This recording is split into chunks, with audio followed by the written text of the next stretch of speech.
말씀의 은혜가 또 여러분의 영혼과 삶에 가득하시기를 주의 이름으로 축원합니다. 지금까지 우리는요, 애굽에 내려졌던 이제 재앙들을 계속해서 살펴보고 있습니다. 우리는 7개의 재앙 이야기를 지금까지 살펴봤어요. 지지난주까지. 근데 이 재앙 이야기를 살펴보면서요, 바로에게서 나타나는 공통적인 모습 하나를 우리는 볼 수가 있습니다. 이와 관련된 성경 구절들을 보면 보다 더 분명하게 나타나고 있는데, 구절 한번 띄워주시면, 첫 번째부터 일곱 번째의 이 재앙을 통해서 계속해서 반복해서 드러나는 표현이 있어요. 그러니까 앞에 이 괄호로 묶인 1이라고 하는 것은 첫 번째 재앙입니다. 그리고 거기에 해당하는 성경 구절이고요. 자, 거기에 보면요, 자, 바로의 마음이 완악해진다 또는 바로가 완악하다라고 하는 이 표현이 지금 우리가 첫 번째부터 7번째 재앙까지 이르면서 계속해서 반복적으로 나타났던 표현입니다. 이것이 능동적으로 나타나느냐 아니면 수동적으로 나타나느냐, 분명 여기에 차이는 있지만 바로의 모습에서 나타나는 결과는요 다 동일합니다. 그의 마음이 완악해짐을 통해서 이스라엘 백성들을 내보내라고 하신 이 하나님의 말씀에 불순종하는 그 바로를 우리는 보게 되는 거죠. 오늘 우리는 8번째 재앙의 이야기를 다룰 차례이지만 이 8번째 재앙을 다루기에 앞서서 오늘 우리가 읽은 본문을 보면 하나님께서 왜 이렇게 바로의 마음을 완악하게 하셨는지, 완강하게 하셨는지 그에 대한 이유가 나타나고 있는 것을 보게 됩니다.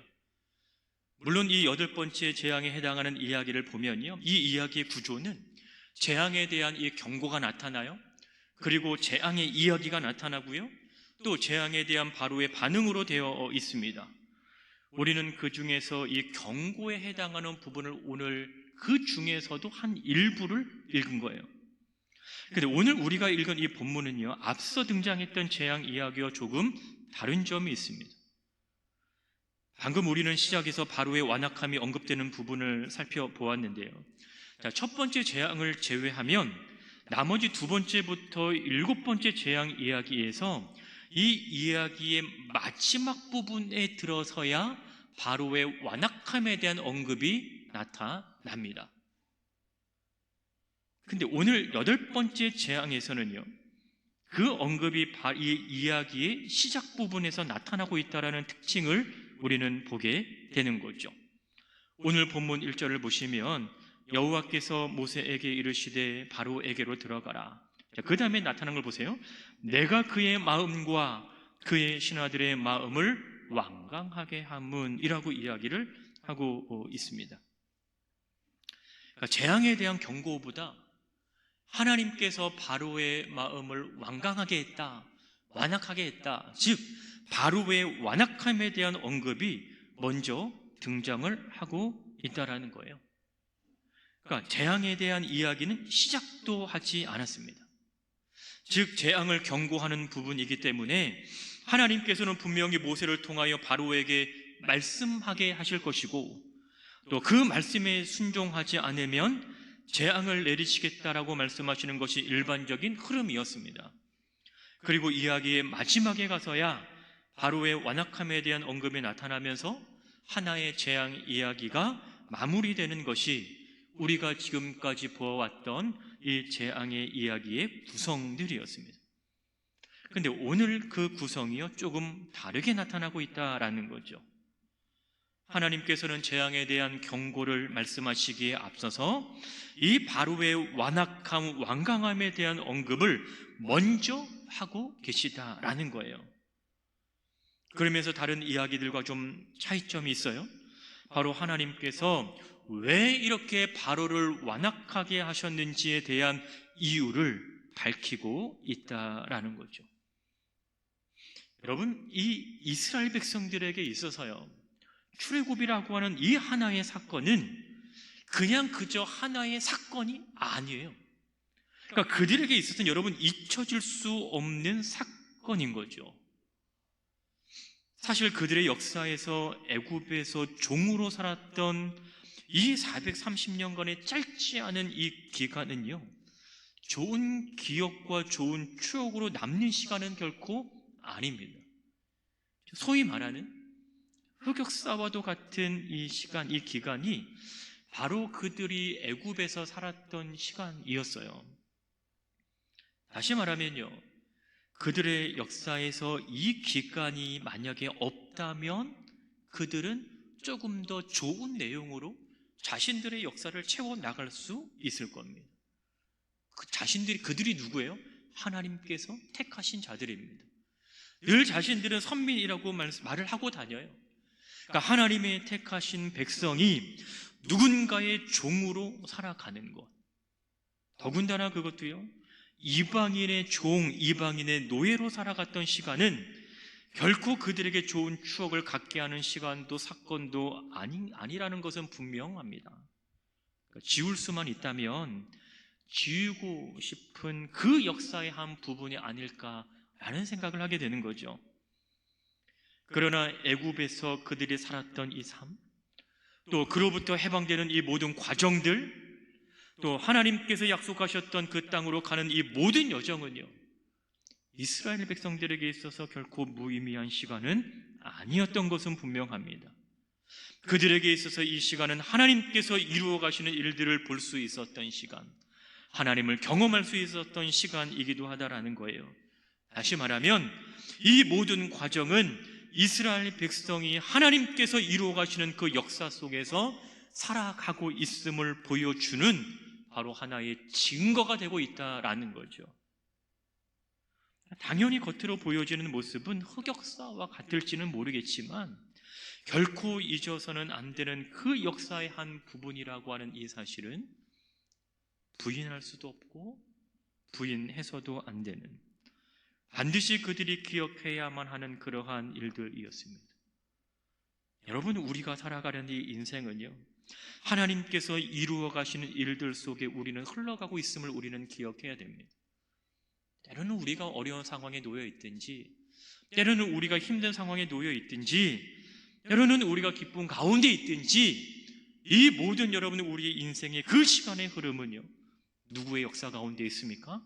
하나님의 역사 가운데 있습니다. 하나님께서 이루어 가시고, 하나님께서 붙드시고, 하나님께서 채우시는 그 삶을 저와 여러분은 살아가고 있습니다. 그렇다면 여러분의 인생 가운데 하나님을 부인할 수 있겠습니까?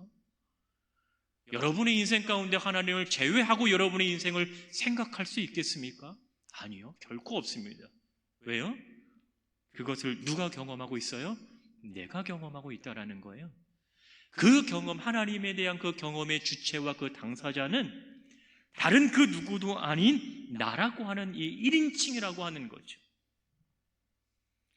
그렇다라고 하면요, 이 이스라엘 백성들도 가장 직접적으로 그 하나님을 경험한 자들이라는 거예요. 소위 말하는 이 출애굽 1세대들은 적어도 애굽에서 노예로 살다가 출애굽을 직접 경험한 사람들입니다.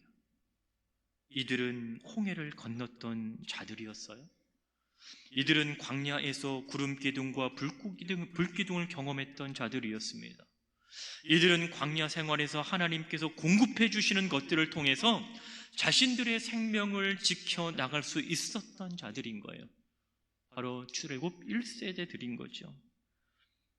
비록 그들은 생명의 위협으로부터 완전히 자유로울 수는 없었어도, 때로는 그 광야에서 편한 삶을 살지는 못했을 수 있지만 그들은 하나님을 경험할 수 있었던 자들이었습니다. 그런데 오늘 본문의 내용을 보면 하나님께서는 이 모든 사실을 그들만 기억하기를 원하지 않으신다라는 거예요. 이것이 오늘 본문의 내용에서 하나님께서 바로의 마음을 완악하게 하신 이유와도 연결이 되고 있습니다. 하나님께서 바로의 마음을 완악하게 하신 그 이유 첫 번째는 뭐냐면 1절 하반절을 보시면 이렇게 이야기를 하죠.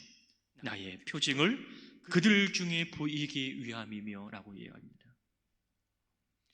출애굽 사건을 통해서 가장 분명하게 드러나는 것이 하나가 있어요. 바로 하나님께서 그들의 역사에 개입하셨다라는 거예요.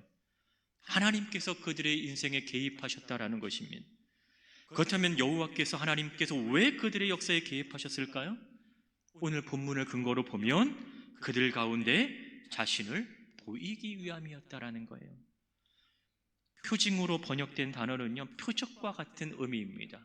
때로는 이적이라고도 얘기할 수 있겠죠. 그러나 특별히 이 단어는요, 하나님과 관련하여 사용될 때는 그저 우리 주변 일상에 일어나는 그런 이적과 표적을 뜻하지 않아요. 하나님의 전능하심을 나타내는 이적을 이야기를 합니다. 하나님의 능력이 나타나는 그러한 이적을 뜻하고 있는 거예요.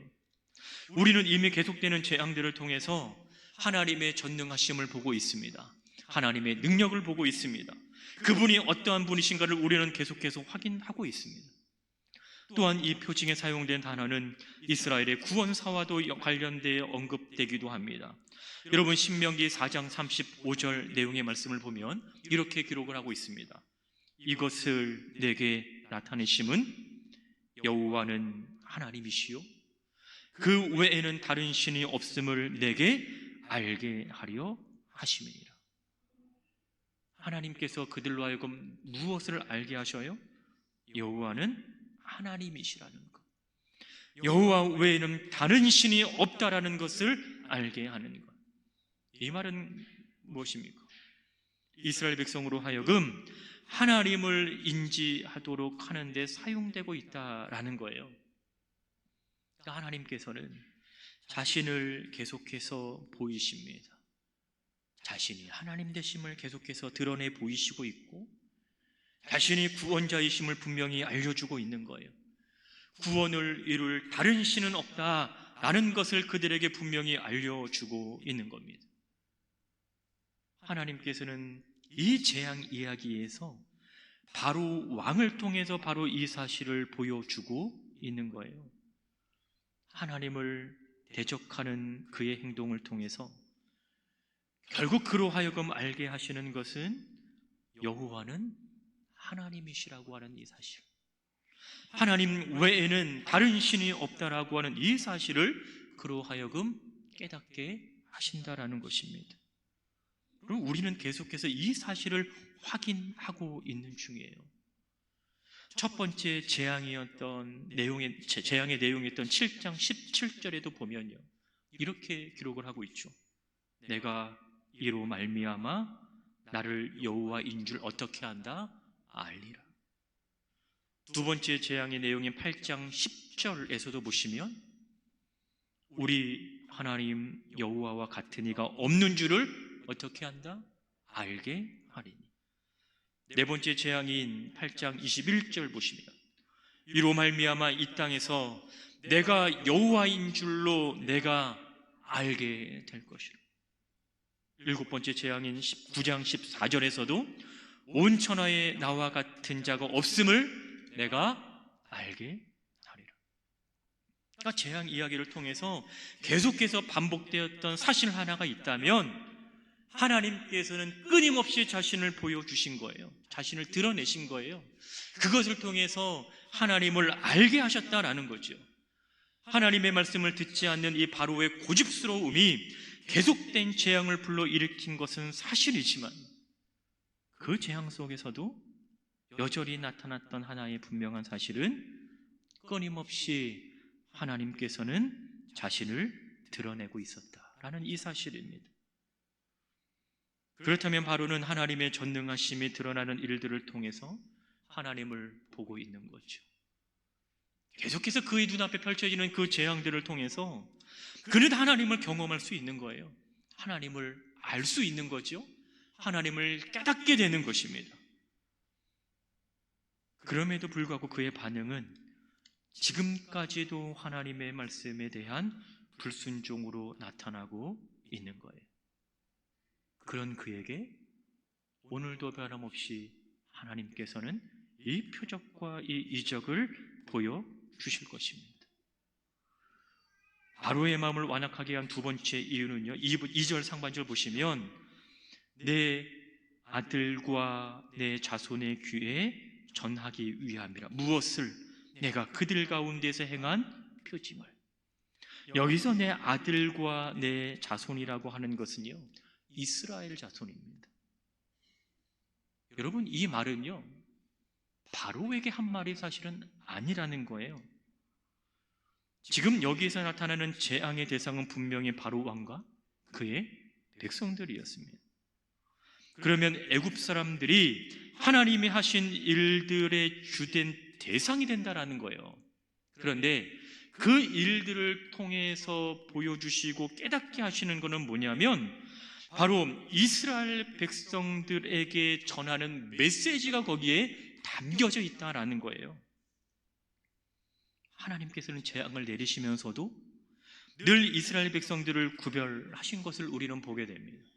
여러분, 구별하신 분명한 이유가 있겠죠? 하나님의 백성을 지키시고 하나님의 백성을 보호하시는 것을 우리에게 보여주고 있습니다. 그런데 이스라엘의 역사에 대한 이 하나님의 개입은 당대로 끝나는 이야기가 아니라는 것을 말하고자 하는 거예요. 하나님께서는 오늘 본문에서도 분명히 이스라엘의 아들과 자손들이 알기를 원한다라는 거예요. 애굽의 압제 아래서 힘겹게 살아가고 있는 이 이스라엘을 구원하실 분이 누구인가? 너희를 지키시는 자가 누구인가? 너희를 이끌어내신 자가 누구인가라는 거죠. 하나님 한 분 외에는 없다라고 하는 이 사실을 누가 아는 거예요? 이스라엘의 후손들도. 그 당대에 그들을 당대에 살아가는 그들뿐만 아니라 그 이후에 계속되는 후손들도 이 하나님을 알아가는 거예요. 그들을 애굽의 손에서 건져내신 분도 하나님이시고 그들의 광야의 생활을 지키신 분도 하나님이시고요.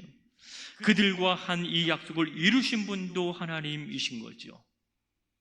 이것이 그냥 출애굽 1세대를 살아가는 그들뿐만 아니라 오늘 본문에 보면 너의 아들과 너의 후손들까지. 그러니까 이 하나님께서 행하신 일들은 너희만 알고 있을 것이 아니라 그 후손의 대대로 알아야 할 것을 본문을 통해서 드러내고 있습니다. 이렇게 말하는 여러분 분명한 이유가 있어요. 여러분, 나중에 가나안 땅에 들어가는 자들은요, 출애굽 1세대들이 아니었습니다.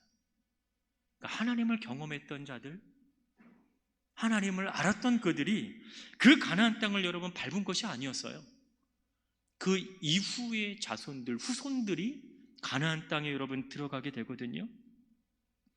근데 여러분, 성경은요, 그 출애굽의 1세대 이후의 세대들을 사사기 2장에 보면요, 이렇게 표현합니다.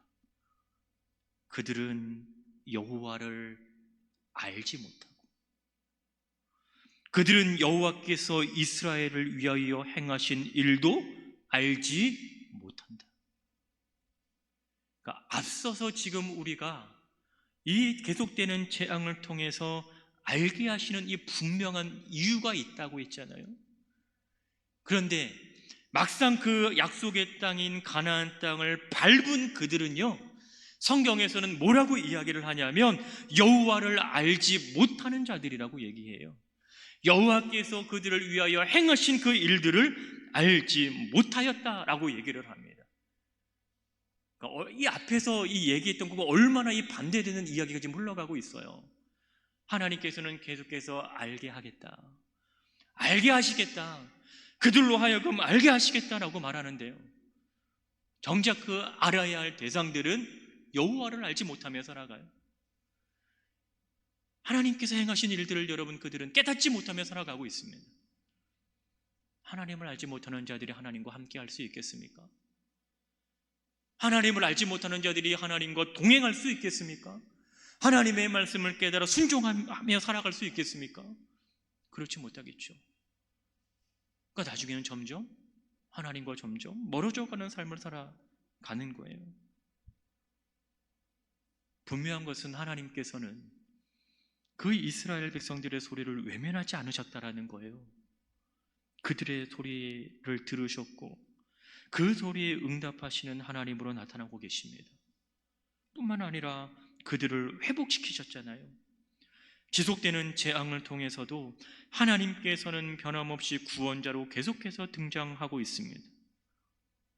그 누구도 하나님의 능력을 제한할 수 없고 그 누구도 하나님을 대적할 수 없음을 보여주고 있다라는 거예요. 그렇다면 이것을 경험한 이스라엘 백성들은 어떠한 책임을 가지겠습니까? 자신이 경험한 하나님을 전하는 거예요.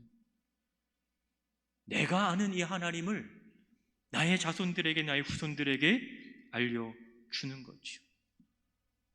그들을 가르쳐야 할 책임 우리에게 주어져 있다라는 것입니다. 마지막으로 바로의 마음을 완악하게 한 세 번째 이유는요, 2절 하반절 보시면 너희는 내가 여호와인 줄을 알리라. 이것은 무슨 말이에요?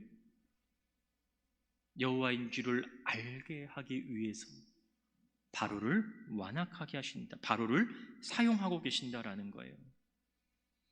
여러분, 바로는 모세와 아론이 그 여호와의 명령을 가지고 나아갔을 때 여호와를 알지 못했다라고 성경은 이야기를 합니다. 출애굽기 5장 2절에 보면 바로는 이렇게 말을 해요. 다 같이 한번 읽어보겠습니다. 시작.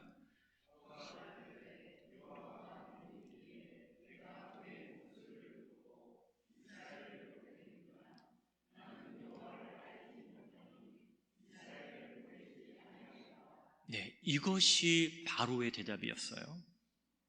여호와가 누구이기에 내가 그의 말을 들을까라는 거예요. 나는 여호와를 알지 못한다. 결국 여호와가 누군지 알지 못하는 바로에게 하나님께서는 자신을 알게 하시잖아요. 그렇죠? 재앙이라고 하는 특별한 방법을 통해서 계속해서 하나님께서는 자신을 드러내어 보여주시고 그의 능력을 보여주십니다. 그러면서 하나님을 알게 하시잖아요. 여러분, 여호와는 하나님의 이름입니다. 출애굽기 3장에서 하나님께서 모세를 부르셔서 바로에게 가서 이스라엘 자손을 애굽에서 인도하여 내라고 말씀을 하셔요. 그런데 이때 모세가 이스라엘 백성들에게 가서 하나님을 어떻게 소개하면 될까요? 라고 묻습니다. 자, 이럴 때 3장 13절, 출애굽기 3장 13절을 보면 자, 이렇게 이야기를 하잖아요. 내가 이스라엘 자손에게 가서 이르기를 너희의 조상의 하나님이 나를 너희에게 보내셨다 하면 그들이 내게 묻기를 그의 이름이 무엇이냐 하리니. 그죠? 내가 무엇이라고 그들에게 말하리이까.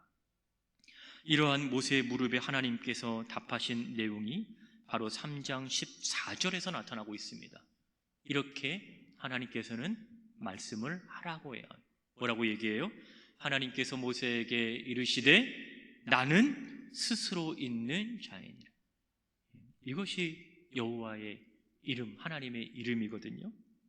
그러니까 하나님께서는 나는 스스로 있는 자라고 자신의 이름을 말씀하신 거예요. 자, 그렇다면 이스라엘 백성들은 이 하나님의 이름을 알았을까요? 몰랐을까요? 알았던 자들이죠. 이미 하나님이 누구이신지를 알았어요. 여호와가 누구이신지 알았습니다. 바로는 재앙을 통해서 하나님을 알아야 했지만 이스라엘 백성들은 이미 하나님을 알고 있기에 재앙을 통해서 하나님을 소개받을 필요가 없는 자들이라는 것이죠. 이미 그분의 부르심의 은혜를 입고 살아가려던 자들이 바로 이 이스라엘 백성들이었다라는 거죠. 그렇다면 이스라엘 후손들 역시 하나님께서는 모든 만물을 있게 하신 분이시고 스스로 존재하는 분이라는 이 사실을 알아야 한다라는 것, 이것이 중요한 거예요. 그냥 하나님을 경험한 너희들만 아는 것이 아니라 너희들이 경험한 그 하나님을 너희 후손들에게도 알려주는 것. 다시 말하면요, 이 표현은 여호와를 안다라는 것은 여호와의 존재에 대한 인정이 요구된다라는 거예요. 하나님께서 존재한다. 여호와께서 존재한다. 지금까지 하나님께서 행하신 일들을 통해서 애굽 사람들이나 이스라엘 백성들이나 모두 하나님을 보고 있습니다. 모두 하나님께서 행하신 일들을 바라보고 있어요. 근데 그중 가운데서는요, 여호와를 인정하는 자가 있는 반면에 그렇지 않은 자가 있다라는 거죠. 본다고 해서 누구나가 다 여호와를 인정하지 않았다라는 거예요. 여러분, 여호와에 대한 인정이 중요한 분명한 이유가 있습니다. 그 여호와에 대한 인정을 통해서 내가 누구인가를 알아가는 거예요. 하나님을 통하여서 나를 안다라는 거죠. 하나님에 대한 고백을 통해서 나를 아는 거예요. 이스라엘 백성들이 여호와를 인정함으로 그분의 백성인 것을 알게 되듯이 바로는 여호와가 어떠한 분인지를 알게 됨으로써 자신이 하나님 앞에서 아무것도 아닌 존재라는 것을 알게 된다라는 것입니다. 그러면 하나님을 안다라는 거예요. 그러면 하나님을 아는 그 하나님의 말씀에 순종을 하는 것이, 그 말씀을 듣고 따르는 것이 바르고 해야 하는 그런 유일한 일이라는 거예요. 이렇게 하나님께서는 바로를 사용해서 자신을 드러내시고 자신을 알려주신 것입니다. 오늘 8번째 재앙을 시작하기에 앞서서 하나님께서 자신을 드러내신 것은, 결국 이 재앙을 통해서도 드러나는 것은 하나님의 하나님 되심이라고 하는 분명한 사실입니다. 하나님께서 여호와 되신다라는 거예요. 하나님께서 이 모든 것을 이끌어 가신다라는 것입니다. 여러분, 8번째 재앙의 전체적인 구조 속에서 보면 하나님께서 바로의 마음을 완악하게 하신 것에 대한 이 언급이 이 이야기의 시작에서만 나오는 것이 아니고요, 저 이야기 끝에서도 나타납니다. 그러니까 1절과 20절에 보면 하나님께서 바로의 마음을 완강하게 하셨다, 완악하게 하셨다라는 것이 나타나요. 그러면 그 완악하게 하신 이 목적이 얼마나 중요한 것인지를 오늘 이 바로의 이야기, 8번째 재앙의 이야기를 통해서 이제 앞으로 나타나게 될 것이라고 하는 것입니다. 내가 믿는 하나님은 어떠한 분이신가? 여러분이 믿고 의지하는 그 하나님은 어떠한 하나님이신가? 내가 고백하는 하나님은 어떠한 하나님이시고 내가 신뢰하는 그 하나님은 어떠한 하나님이신가? 나는 우리의 삶 가운데, 내가 살아가는 그 인생의 여정 가운데 그 하나님을 알아가고 그 하나님을 신뢰하며 살아가고 있는가? 여러분, 우리는 이 질문에 대한 답이 필요합니다. 우리는 이 질문에 대한 답이 필요해요. 여러분, 이 질문에 대한 답을 갖지 못하면 우리는 늘 인생이 허망할 수밖에 없습니다. 우리의 삶을 주관하시고 이끌어 가시는 그 하나님의 일하심을 통해서 우리는 하나님에 대한 분명한 이해와 그분에 대한 고백이 있어야 할 줄로 믿습니다. 창조주이신 하나님을 아는 것, 구속주이신 하나님을 아는 것이 믿음을 가지고 살아가는 여러분의 삶의 기쁨이 되시기를 주의 이름으로 축복합니다. 허락하신 이 한 주간의 삶에서도 하나님을 더욱 깊이 알아가고 또 하나님을 고백하고 또 하나님 앞에 더 가까이 나아가는 그러한 삶을 살아가는 우리 사랑하는 모든 성도 여러분 되시기를 주의 이름으로 축원합니다.